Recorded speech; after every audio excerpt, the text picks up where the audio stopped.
Hi, this is Carolyn, and I'm here with Aaron, and we are thrilled to have Swapnil here with us tonight.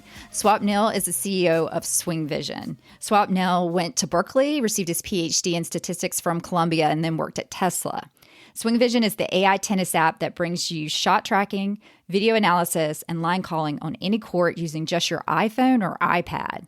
SwingVision is the official player and ball tracking app of Tennis Australia. And I have to tell you, as an adult recreational player, I am very excited about this. So, Aaron, can you start us off with the first question? Yeah. Thanks for being here with us. I actually got SwingVision for Christmas last year from my husband. I was super excited about it, and Carolyn was as well. She's used it with me.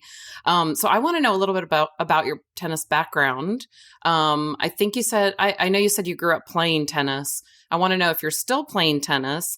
And the second part of that question is, if you are playing tennis, can you tell people, hey, I invented SwingVision, so you can't make any bad line calls because I'm going to catch it on my iPhone. Do you still have time to play tennis? Yeah, definitely. It's funny. There was a period there when we were first working on this where I completely stopped playing because I was just so busy. Yeah. Like the kind of initial push we made in 2019, like the first version, when we were working on it full time, we were just like heads down grinding. But then once the app actually got out, then I forced myself to play more often just as a way to test a product and like keep a pulse on like how everything's working.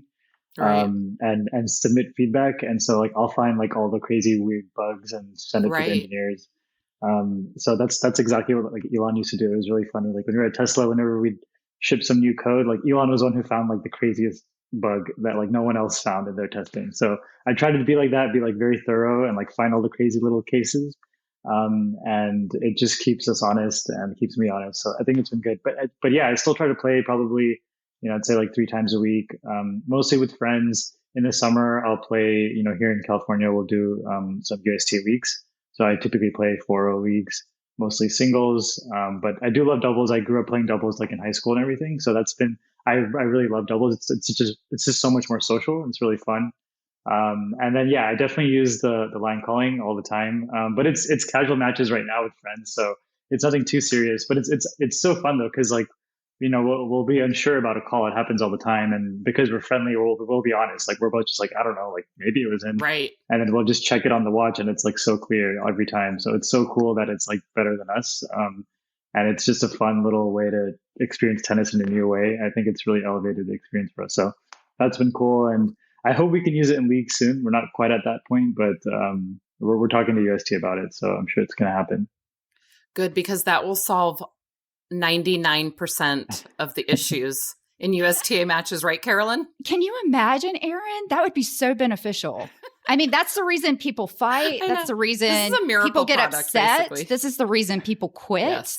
I mean, this is really exciting. So, Swapnil, how did you get the idea for SwingVision? And can you tell us a little bit how it works? Yeah, I mean, I think a lot of people have probably had this idea. I come from a pretty like mathematical, analytical background. So like I was always into the stats. So, I'm a huge tennis fan. I watch all the tournaments. I've attended all the Grand Slams in person. I'm a really, really big tennis fan. So anytime I'd watch tennis on TV, I was like always looking at the stats and like, ooh, like how's this person's first serve percentage trending and like all that stuff. And I loved all the numbers. And I just felt like if I had that about my game, like I would be able to improve my game so much faster. I'd be able to understand like exactly what part is weak, what do I need to work on. Right now, you don't really have any idea. Like you go out, you play a match, you lose, you remember like a few points you could have played better. You kind of have a feeling like, oh, my backhand wasn't on today or whatever it is, right? But it's all subjective. You don't have any like hard facts there. And so I wanted to bring that to myself. And that was like the original inspiration for it. And we didn't really know like how we would do that. It wasn't until I worked at Tesla, actually working on autonomous driving there, where I started to realize that like cameras are becoming a lot more powerful. And then also the algorithms behind the cameras, the AI algorithms are becoming a lot more proficient at like tracking objects and things like that. And that was like my main project at Tesla. So that's where I realized like, it's as crazy as it sounds, like we could actually today with today's algorithms, like maybe start tracking the tennis ball just using your iPhone camera. And this was already being done obviously by Hawkeye for like over a decade now, but they require like 10 cameras around the court and like a bunch of computers. They actually, below the court itself, they typically have like a room with like a bunch of big servers that are like processing all the cameras. So it's a really expensive, operation, like 60 grand a court or something like that. So that's obviously not something that an everyday tennis player is going to ever be able to use. but it felt like if we could bring, some of that experience using like an iPhone, that would be great. And that was like the moonshot idea, and it sounded crazy. But I kind of had the feeling that like we would be able to do this just based on my experience at Tesla. I kind of knew like sort of how I would approach it. And then we tried to do it so that the setup and everything would be like really simple. The footage you capture looks very familiar, like what you see on TV. We wanted to kind of solve all of those things. And so the way we did it is basically you set up your iPhone behind the baseline. And so you can see like the entire court, and then just hit record. And then our algorithm analyzes your video in real time. So we're tracking the ball trajectory, we're tracking the player movements as they're running around the court. So we can track like what type of shot you're hitting, how fast is the ball when it leaves your racket, where is it landing on the court? Is it in? Is it out? Are you hitting it deep? Are you hitting it shallow? Are you moving your opponent around? We can just see so much data now. And the engineering is a lot harder, I would say, because you put the camera at the back of the court.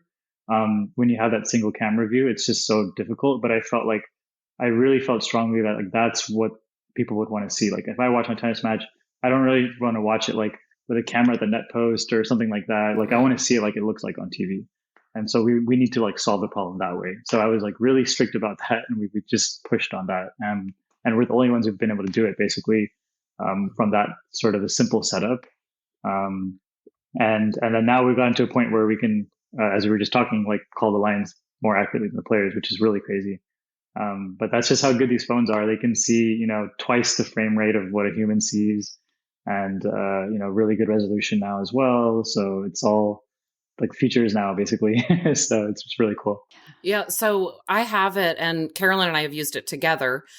So just for people that are listening, you set up an iPhone at one end of the court, and it doesn't matter, you switch sides. I've used it in singles and doubles, and all I had to do was tell my phone or the software who I was and who the other players were, and then it tracked everything. It was amazing, switching sides, and the one of the most amazing things about it for me is it cuts out all the dead space.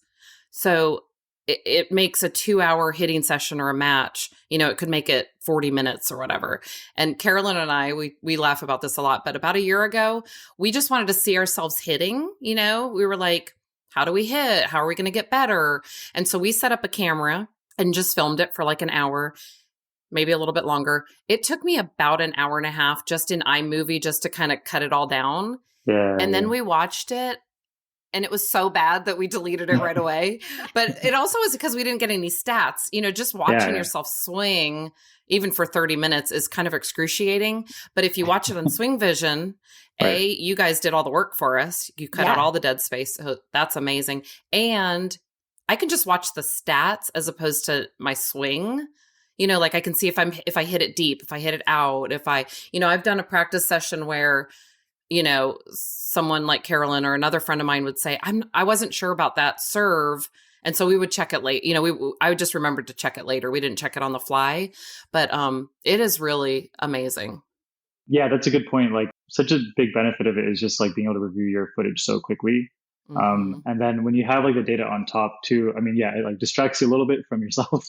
So you can like look at the data that's being shown there on top. And then it makes it powerful too, because you can use all these like amazing filters to like immediately watch your footage. You can like be like, show me every forehand I missed, or, whatever, every like break point that we played. Like it's just so fast.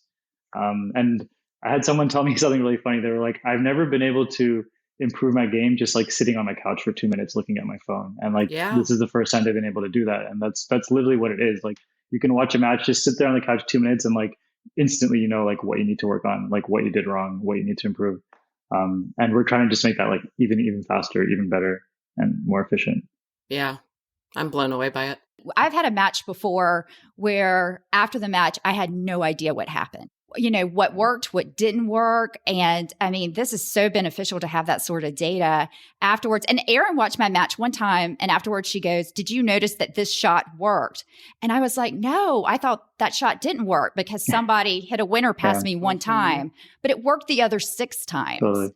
And so it would be so good to be able to see that after a match. And no one's watching our matches at our, adult recreational tennis. So this is perfect at our level, for us. Yeah, totally. That's actually one thing we're planning to release soon is we're going to start like scoring the match for you automatically. So we'll have all the scoring data on every point for you. So you don't have to like keep score yourself on your watch or anything like that. It's all going to be automatic. And then the benefit of that is then we can actually like put those things together and do exactly what you're saying. So we could actually show you like when you use these patterns of play, your chance of winning is actually like 85%. It's not as low as you think. And so you'll actually basically have like a little playbook of like, here are my best plays and my best strategies. And here are the ones where I'm like losing the most points. And like maybe go like practice those with a coach or a ball machine or something. And so it's going to just be like this amazing way to figure out like how to beat like anybody. So it's gonna be pretty cool. And I think like if you're not using SwingVision, it's like you're gonna be really behind. You're gonna lose at that point. Yeah, probably. So I think it's gonna be great. It's just gonna bring like more transparency to the game, and then everybody has access to the same sort of like analysts that like Novak Djokovic or like a Roger Federer has. Yeah. So it's just like kind of bringing that to everyone. So it's gonna be awesome. That's crazy because I was talking to someone the other day that lost a match like 6-1, 6-2, but they said it was so good. Like we always joke that we want to put notes into the USTA app saying I really wasn't as bad as 6-1, 6-1 because I got to every game got to deuce. Yeah. But it's probably like looking at SwingVision later, you can say like, look at the break points I had or the points I didn't, those key points I didn't get. So that's really good data. I'm excited for it. Yeah. Because Carolyn and I need it. Yes. We're actually kind of we're geeky that way too. We like the data and that's why we wanted to film ourselves, but before SwingVision it was not helpful. Yeah. Right. Yeah. That's a really good point though, like how close matches can be, even though like the final scoreline looks like it's one-sided. Yeah. But yeah, I mean, you'll be able to drill down to that easily, and it's probably just a few things you need to tweak, and you could start winning like a lot more of those deuce points or those deciding points. Right. Thanks very much to Swapnil for being on the podcast. There's a second episode where he will discuss the cool story of how he got James Blake and Andy Roddick to invest in SwingVision, if he's received any pushback to SwingVision, and the feature we can use as adult recreational players to make us not look so bad on video. We also have an affiliate link and discount code for SwingVision, so it'd be helping the podcast if you ordered SwingVision through our link in our show notes or on our website. You would get $20 off a year subscription, so it would be $129.99. Or you could get $100 off the subscription and phone mount bundle, which would be $159.99. And that includes the mount that sticks your phone on top of the back fence, which Swapnil says is the best way to do it. So it's a great deal, and we hope you check that out. If you'd like to see a picture of Swapnil, please go to our website, which is secondservepodcast.com. Thanks so much for listening, and hope to see you on the courts soon.